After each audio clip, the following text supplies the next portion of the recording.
This isn't just another abandoned place. This is an entire city, empty, decaying, and forgotten. Or so we thought. We came to spend 24 hours here. But what we found may be the last thing we ever find. All right, we're officially in. Welcome back to the channel, guys. Today it's me, Jax, and Maya. And 24 hours in a ghost city. 10 liters of water, some MREs, power banks, flashlights, 1 flare, and 0 exit strategy. Let's go. And don't forget, we still haven't found a place to crash tonight. We're gonna explore, find shelter, and survive the night. Let's move. The deeper we went, the stranger it felt. Like something, or someone, was still watching. Do you feel that? It's way too quiet. Yo, these walls weren't like this last time someone came here. That's not animal. Everything's dead, just like this place. Don't run. Stay close. What was that? This place has been ransacked, but not by looters. Everything's broken, torn, shredded. Something was angry. Or hungry. Looks like someone didn't make their getaway. Still got a dock next to it, though. Must have been someone's pet. Did you see that? That dude, he's limping, twitching. Back inside. Now, we don't know what we just saw, but we're locking this place down until dawn. This room has a mirror, drawers, even some bed sheets. Could work. Don't get comfy. If we're staying here tonight, we need exits. Fast ones. What was that? You heard that, right? It's getting louder. They're real. This place is not empty. They're outside. I counted at least 6. Forget 24 hours. We're getting out before sunset. We barricade this door and wait till they pass. We came here thinking this place was empty, but something still lives here. We're cutting this short and getting out while we can. Our gear was a patchwork: GoPro, DSLR, protein bars, a city map. I was the cameraman. Jax was our muscle, carrying rope, first aid, and his steel bat. He cracked jokes to fight the fear. If any zombies show up, I'll hit a home run. Maya was the strategist. Organized, cautious, with flares, walkie-talkies, and a bolo knife. We go in at sunrise, we get out at sunrise. No exceptions. She insisted on the 24-hour rule. Her calm kept us steady. We stood at the edge of the quarantine zone. A bullet-riddled sign warned, "No entry." Lethal force, authorized. The air inside was stale, sweet, rotten. This was the point of no return. We shared a look. Team. Together. Jax hoisted his bat, Maya checked her bolo, and I hit record. Challenge starts now. We slipped through the wall and into the dead city. Our first stop, Mariposa Suites. Once a place of laughter and life, now a mid-rise apartment complex, standing in eerie silence. Its doors shattered and windows gaping like open wounds. The entrance, once welcoming, is now choked by weeds and the slow creep of nature, reclaiming what's left behind. Inside, a table was set for a meal never eaten, plates and cups gathering dust. A child's toy lay abandoned on the floor, its bright colors dulled by neglect. These were the ghosts of normal life, reminders of families who once called this place home. The room felt haunted by memories, by the suddenness with which everything had changed. Maya's flashlight swept across the floor and stopped on a dark, dried stain. Blood. A lot of it. The sight made my stomach twist. It was a silent testament to whatever horror had unfolded in this room, and a warning that we were not alone in this building. We exchanged glances, the fear in our eyes unspoken but understood. Jax's grip tightened on his bat, his jaw set. Every instinct screamed at us to leave, but curiosity and duty kept us rooted for a moment longer. We should go. Let's find higher ground. If anything's still here, we'll see it coming from above. We moved on, every step heavier than the last. The weight of what we'd seen pressed down on us, making the silence outside feel even more oppressive. Each footfall was a reminder that danger could be anywhere, and that we were only at the beginning of our journey. We aimed for a sturdy base, a 4-story office, Reyes Legal Services. To get there, we had to cross a wide, exposed plaza. We pried open the office door, secured it, and headed for the top floor. Better vantage, fewer entry points. The stairwell was dark, claustrophobic. On the 3rd floor, Maya stopped us. Her flashlight revealed a fresh, bloody handprint. That's minutes old. My blood ran cold. We weren't alone. Suddenly, a guttural moan from above. Not human. Wet, raspy, agonized. We froze. Flashlights aimed up the stairs. The moan grew louder, shuffling closer. The smell hit us. Sweet, rotten, overwhelming. Stay behind me. Jax moved in front, bat ready, terrified, but determined. A shadow lurched into view, tall, gaunt, moving wrong. Our first encounter. The real danger had found us. It was a man, what was left of one. Security uniform, milky eyes, jaw slack, moaning. For a second we were paralyzed.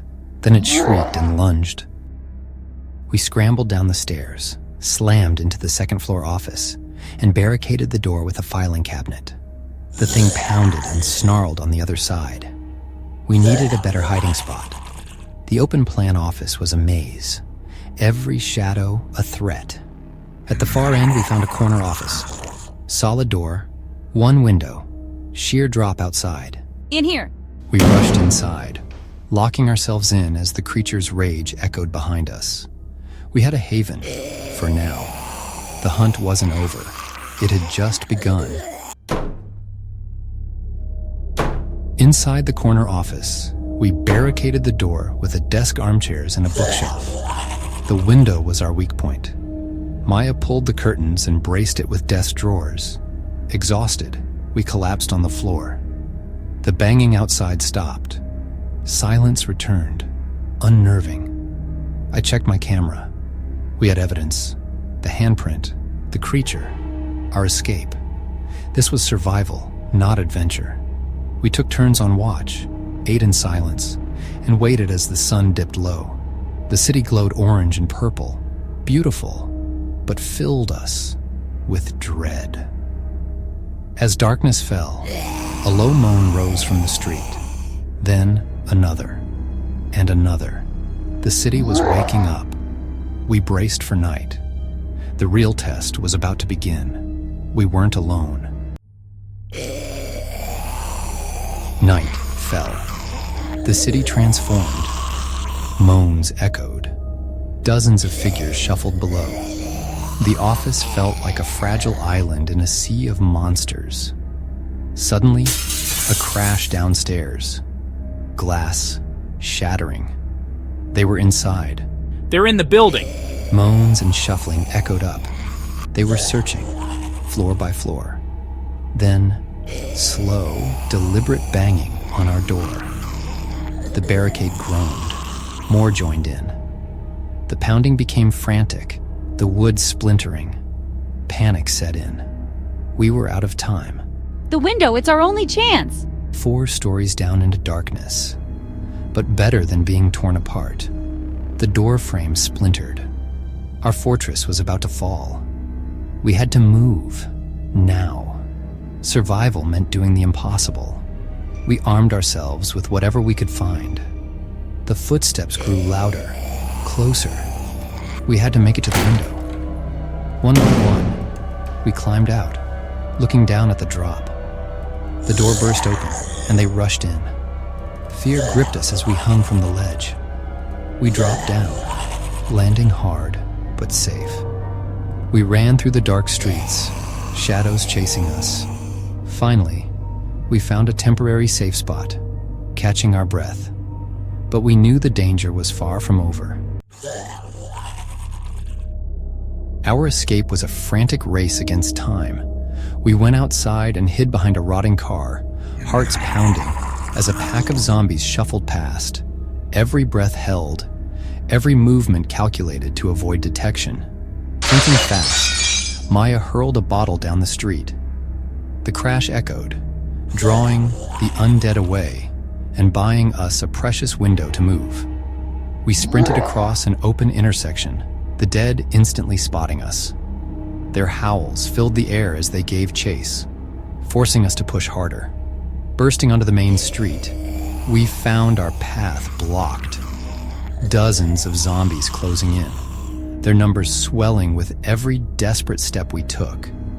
We scrambled over a chain-link fence. The undead were nearly on us, their groans growing louder. I slipped, scraping my hands raw on the concrete, but adrenaline forced me up.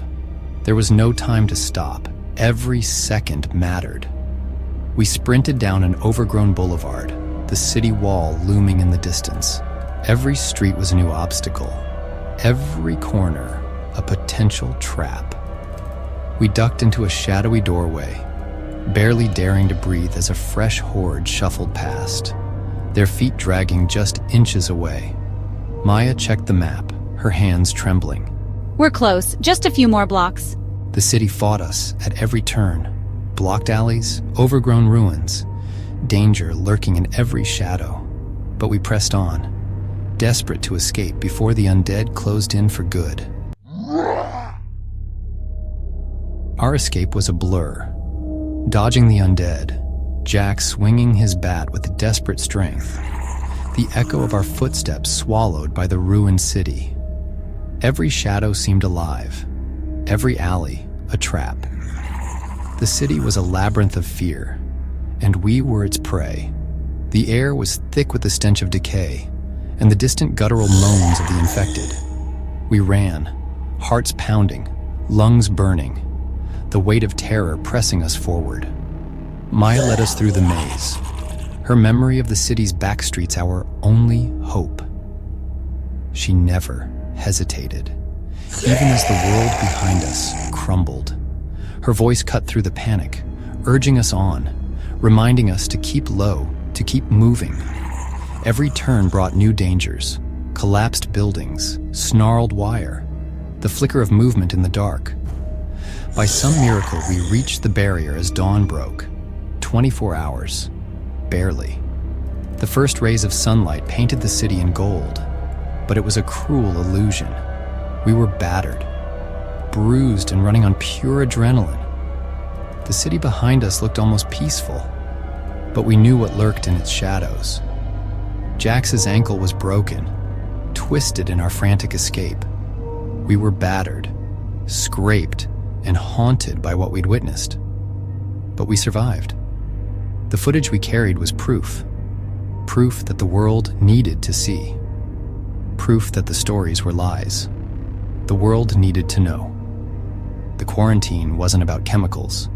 It was a cage, built to keep something in, not to protect us from what was outside. The warning signs, the fences, the silence, they were all part of the lie. We left a piece of ourselves behind in those haunted streets. Memories, innocence, maybe even hope. The city changes you. It marks you, carves its warning into your bones. As we start our journey home, one question haunts me. Will we ever truly escape what happened here?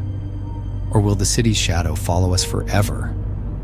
Does the world know what happens if they ever get out? Our story isn't over. The truth is out there now, but so is the threat. We can only hope someone listens. The nightmare is just beginning. End of transmission.